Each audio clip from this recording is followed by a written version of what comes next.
hopefully, knock on wood, we won't have any teams folding.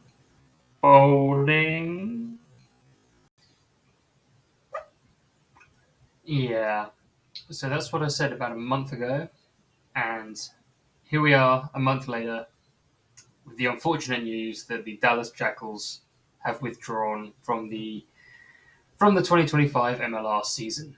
Um, as of recording, the announcement came roughly 6-7 hours ago. I'm recording the evening of an announcement, so I'm just going to go through the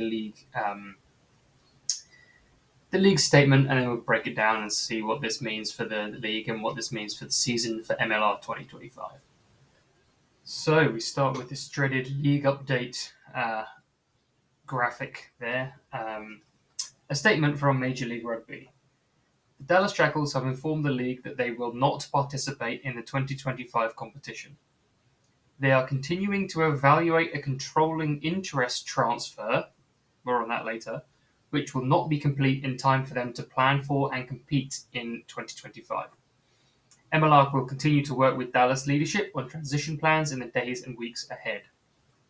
Our focus is on the team, its players, and planning for another successful MLR season in 2025. An announcement about the player dispersal process will be shared soon. More on that again. That's pretty much all the statement says. This is just about Major League Rugby, kind of a general thing, and the media contact. So that's it. Short and sweet statement. 5 or 6 lines. Let's dig into what that means and what that might mean going forward. So first and foremost, from this, it is absolutely gutting it should be gutting for the entire league, no matter which team you support, but it's absolutely heartbreaking if you're a Dallas Jackals fan, if you're a Dallas Jackals player, if you're a staff member there. It should, I don't say it should be, it is heartbreaking. We never like to see a team withdraw from MLR, especially one with such a kind of tumultuous history as the Dallas Jackals have had. It really looked like in 2024 that they'd started to get things moving in the right direction. They had a bit of a playoff run, surprised everyone. They upset Houston, and they really started to look like they were moving in the right direction. And I said it in a couple of tweets this afternoon. I thought they were the most fun team to watch in 2024. I loved watching every single Dallas Jackals game because they were always nail-biting, always super close, always just entertaining from start to finish. And it's a real shame to have to say goodbye to such a great fan base and such a promising team as it was. Unfortunately, I do know what the fan base is going through. I was a Toronto Arrows fan. I'm currently wearing a New York kit for the another failed club there. I know what it's like to lose your team, and it's horrible. It sucks, and I don't think I can do anything to make it any easier. It's really shitty. Unfortunately, the league moves on, and the league will continue. It will just be without Dallas, unfortunately. So there's no real easy way to make a transition into breaking down what this statement says. But let's go for it. I want to touch on that little second sentence there that says they are continuing to evaluate a controlling interest transfer, which will not be complete in time for them to plan for and compete in 2025. So a controlling interest transfer is just businessese for a sale. They want to transfer the controlling interest of the Dallas Jackals. It means they're continuing to evaluate a sale. And the rumors are completely unsubstantiated, by the way, are suggesting it might be St. Louis or an ownership group in St. Louis that might be interested in this. St. Louis has been kind of around MLR rumors about getting a team for quite a long time. They have Lindenwood there, powerhouse school for rugby. Would it be some comfort for the Dallas Jackals fans to know that their team does still exist, just in St. Louis? I don't know. You'd have to ask ATL fans how they feel about Rugby FC LA essentially having their team now. The fact that this sentence even says, which will not be complete in time for them to plan for and compete in 2025, suggests that it's still in the very early stages. It's quite kind of interesting because MLR have said it won't be ready for 2025, but at the same time just kind of conjured Anthem out of thin air about 6 weeks before the season starts. Different situation, I'm sure, but the fact that they've said this now in September suggests that a sale isn't really close, although it is possible down the road.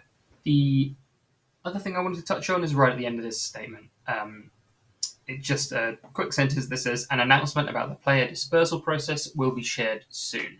Unfortunately, Major League Rugby has plenty of experience in hosting player dispersal drafts, whether it was for Austin and LA, whether it was for Toronto and New York. I'm assuming is going to go ahead as the others did. Now, for those dispersal drafts I've just mentioned, and any other draft outside of the collegiate draft, including expansion drafts for Miami, for example, are not made public by MLR that I can remember anyway. So whether that's going to be the case for this time round, I don't know. It says an announcement about the player dispersal process will be shared soon. I'm not sure if that means it's shared with everyone, shared with other clubs, shared with just the other teams. I don't know. We'll have to see. But I would imagine it would be a dispersal draft similar to as we saw when Toronto and New York folded and when LA and Austin folded. We've broken down that statement. It's a short little statement, so it didn't take long to break down, and there wasn't really much to break down. It's as unfortunate as it is, it's quite a simple statement, quite self-explanatory, and we will know more when we know more. What does the withdrawal of the Dallas Jackals from the next MLR season mean for the 2025 season? Well, first things first is we're down to 11 teams. We're down to an odd number of teams, which, if the league sticks with a conference system, which I'm assuming they will do, will mean that there will be 6 in presumably the Eastern Conference and 5 teams in the Western Conference. Now, that will likely mean it might be easier for the Western Conference teams to get in the playoffs, because if they're assuming we go for the same playoff structure, 4 of the 5 Western Conference teams will qualify. The last time we had an odd number of teams, I think, was when we had 13 teams, and there was 7 teams in the Western Conference and 6 in the Eastern Conference. If I remember rightly, not all teams played each other that year. I think we missed out on a few fixtures. Off the top of my head, I don't think Toronto played San Diego. So it is possible, assuming there's no more movement of teams, knock on wood, that not every team will play every other team in the 2025 season. We'll see. So, I have heard that the league is strong. The league itself is strong. But, I mean, that is the league saying that. They're bound to say that. There will be a 2025 season. There's no need to worry about the league collapsing or anything like that. But every time an MLR team fails is bad for the league. You know, armchair fans will think, oh God, there goes another one. That league must be in trouble. Even if they're not, the league itself isn't necessarily in trouble. Hardcore fans like myself and like you guys watching this video, you're probably more aware that like the league itself might be fine. We've had a couple of off seasons where we've lost a couple of teams each off season and the league's been fine. In terms of attracting new fans, losing a team doesn't reflect well on it. So I don't think it's obviously not going to be a good thing for the league. A few accounts on Twitter putting out, you know, like lists of teams that have gone under since 2020, and there are quite a few MLR teams on that. Just since 2020 alone, there is LA, Austin, Toronto, New York, and now Dallas. That doesn't look good. There are, you know, different circumstances for each one or each, you know, pair in some cases, but it still doesn't look good. It doesn't help to attract new fans if teams are going under all the time. And I get the argument that it's still a new league. Pretty much every major league in the US has gone through this kind of turmoil early on in its history. That's completely valid. That's absolutely correct, absolutely valid. I'm not taking anything away from that.